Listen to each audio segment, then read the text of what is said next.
ముందుగా ప్రజలందరికీ కూడా దేవి శరన్నవరాత్రి ఉత్సవాలు దసరా సందర్భంగా విజయదశమి పండుగ సందర్భంగా శుభాకాంక్షలు అభినందనలు తెలియజేస్తా ఉన్నాం.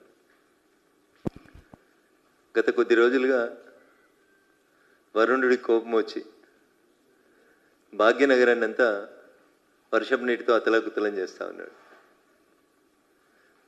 ప్రజల చాయిస్ కాకుండా ఈ రాష్ట్ర ప్రభుత్వం మాకు ప్రజలు ఓట్లేసిరు గెలిచినాం కాబట్టి, పోయిన ప్రభుత్వం 1,00,000 కోట్లతో ఒక ప్రాజెక్టు చేసింది కాబట్టి మేము కూడా 1,00,000 కోట్లతో ఒక ప్రాజెక్టు చేద్దామని చెప్పి ఇప్పుడు అధికారంలోకి వచ్చినటువంటి ప్రభుత్వం పొద్దున్న లేస్తే మూసీ జపం చేస్తూ ఉన్నారు. పేద ప్రజలు ఏమనుకున్నారంటే పెద్దోళ్ళకి సంబంధించినటువంటి బంగ్లాలు, అడ్డదిడ్డంగా నిర్మించుకున్నటువంటి ఫామ్ హౌజులు, అడ్డదిడ్డంగా ఎంకరేజ్ చేసినటువంటి అతిథి గృహాలు ఏవైతే ఉంటాయో, నదులు, నదీ పరివాహక ప్రాంతాలు లేదా చెరువుల మధ్యలో కట్టినటువంటి కన్స్ట్రక్షన్స్ అన్నీ తొలగిస్తే హైదరాబాద్కి వర్షం కురిసినప్పుడు ఈ వరదల పంచాయతీ లేకుండా ప్రజలందరూ ప్రశాంతంగా ఉండొచ్చని అనుకున్నారు. తామొకటి తలిస్తే ప్రభుత్వం ఇంకొకటి తెలిసింది. ప్రభుత్వం ముందుగా లేదా ఒకటి రెండింటిని కదిలించినట్టు చేసి, పెద్దోళ్ళకి సంబంధించినటువంటి బంగ్లాల్ని ఒకటి రెండింటిని కదిలించినట్టు చేసి, మొత్తం మూసీలో గత 2 దశాబ్దాలుగా పేద ప్రజలు వివిధ శాఖల నుంచి అనుమతులు తెచ్చి కట్టుకున్నటువంటి అనేక బంగ్లాలని, అనేక చిన్న చిన్న పూరి గుడిసెల్ని, పేద మధ్యతరగతికి సంబంధించిన ప్రజలకు సంబంధించిన ఇళ్ళని కూల్చివేస్తూ వచ్చింది. అప్పుడు ప్రజలకి హైడ్రా పట్ల, రాష్ట్ర కాంగ్రెస్ ప్రభుత్వం పట్ల ఒక రకమైనటువంటి ఆగ్రహం, కోపం వ్యక్తం అవుతూ వచ్చింది. హైడ్రా అధికారులు చేస్తున్న పనులు కూడా అట్లే ఉన్నాయి. అస్మదీయులు అయితే ఒక రకంగా, తస్మదీయులు అయితే ఇంకొక రకంగా, అనుమతులుంటే ఇంకొక రకంగా, మనోడైతే ఇంకొక రకంగా అనేటువంటి కొన్ని కార్యక్రమాల్ని హైడ్రా అధికారులు కూడా కొనసాగించడం అనేది బాధాకరమైనటువంటి విషయం. ఈ 3-4 రోజుల నుంచి కురిసిన వర్షాల వల్ల మేము ఉండేటువంటి నార్సింగ్ ప్రాంతంలో జరుగుతున్నటువంటి ఒక ప్రకృతి విధ్వంసం, ఒక అక్రమ నిర్మాణానికి సంబంధించి, సరే మేము పర్మిషన్ ఇచ్చినాం కదా హెచ్ఎండిఏ వాళ్ళం, ఇది సక్రమ నిర్మాణం అని అధికారులు అంటుండొచ్చు, బట్ అది అక్రమ నిర్మాణం.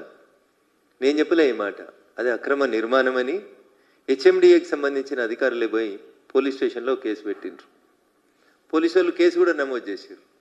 Crime number 1006/2023. Narsingi police station Rajendra Nagar DCP గారి పరిధిలో ఉంటుంది. ఏంది పంచాయతీ అంటే, ఆదిత్య వింటేజ్ అని ఒక కమర్షియల్ బంగ్లాని తీసుకొచ్చి మూసీ నది పరివాహక ప్రాంతంలో కడుతున్నారు. ఎండాకాలం అప్పుడు ఎండిపోయినప్పుడు నీళ్ళేడున్నా ఎడలేవు అనేది కనబడకపోవచ్చు, కానీ పాపం వరుణుడు 2-3 రోజులుగా కురిసినటువంటి వర్షాల వల్ల, వరుణుడి కరుణ వల్ల ఇవన్నీ మూసీ నదిలోకి వచ్చినాయి. బఫర్ జోన్లో, ఎఫ్టీఎల్లో అడ్డగోలుగా నీటి ప్రవాహానికి అడ్డంగా కడుతున్నారని చెప్పి నీళ్లు కనబడతా ఉన్నాయి. జనరల్గా హెచ్ఎండిఏ నిబంధనల ప్రకారం ఏదైనా ఒక ప్రాపర్టీ మీద కోర్టుల కేసున్నా, పోలీస్ స్టేషన్ల కేసులున్నా, ఎలాంటి అభ్యంతరాలు వచ్చినా ఆ నిర్మాణాలకి అనుమతిని రద్దు చేస్తుంది హెచ్ఎండిఏ. రేవంత్ రెడ్డి గారు కాంగ్రెస్ ప్రభుత్వం ఈ రాష్ట్రంలో అధికారంలోకి వచ్చిన తర్వాత అప్పటి పురపాలక శాఖ మంత్రి కేటీఆర్ గారు అనుమతులు ఇచ్చిండ్రు. దీని వెనకాల పెద్ద వ్యవహారం నడిచింది, కుంభకోణం నడిచింది. కాబట్టి ఈ ఆదిత్య వింటేజ్ అనేటువంటి కన్స్ట్రక్షన్స్ని ఆపేస్తున్నామని చెప్పి, శ్రీ ఆదిత్య వింటేజ్ ప్రాజెక్టుని మేము నిర్మాణం నిలిపేస్తా ఉన్నామని పోలీసు వాళ్ళతోటి అది ఛార్జ్షీట్ గిట్ అన్ని వేయించినారు కోర్టులో. విషయం ప్రస్తుతం రాజేంద్ర నగర్ కోర్టులో పోలీస్ కేసు, క్రిమినల్ కేసు, హెచ్ఎండిఏలో లేదా బఫర్ జోన్లో, ఎఫ్టీఎల్లో కన్స్ట్రక్షన్ జరుగుతుందని చెప్పి ఒక కంప్లైంట్ ఇచ్చారు.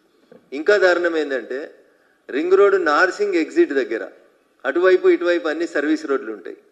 కానీ ఈ సంస్థ చేపట్టినటువంటి నిర్మాణాలను చూస్తే మిమ్మల్ని అందరినీ ఫిజికల్గా రమ్మని కూడా పండుగ తెల్లారి రమ్మని ఆహ్వానిస్తా ఉన్నా.